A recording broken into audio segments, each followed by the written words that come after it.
మా ఊరు కదరి. మీ ఊరి కదిరా? అవును మానవా. కదిరిలే నాకందరూ తెలిసిన ఊరు తిరుమలేసి కొడుక. కాదు మానవా. రాంప తమ్ముడా? కాదు మానవా. ఆ?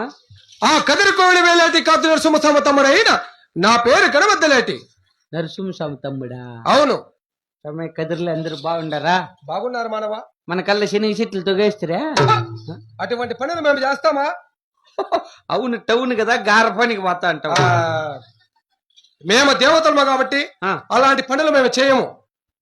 ఏం పని చేయరా? ఏం పని చేసేలా? భోజనం ఎట్లా? అమృతం సేవిస్తాం మానవా. అమృతమా? అవును. ఎంత మన కళ్ళ 90? ఏమినే ఇంటియా? అదే కర్ణాటక 50, మన కళ్ళ 70. అది కాదులే, పంచామృతము. ఓ, పంచామృతం సేవించే దేవతలా? అవును మానవా. కదిరి వెళ్తున్న నరసింహస్వామి తమ్ముడు గణవంతులేటి. సరే, ఈ శ్రీరాంపురానికి ఏం సమయం వచ్చింది? అది ఎవర భక్తురాలు ఆడబాల సంతానం కోసమై మమ్మల్ని తలంపు చేస్తుంటే సంతాన భాగ్యం ఇచ్చేకి ఊరికి వచ్చినాం మానవా. మీ దగ్గర ఆడబిడ్డలు దండిగా ఉండారా? కాదు మానవా, మేము వరాలు ఇచ్చే దేవుళ్ళము అని.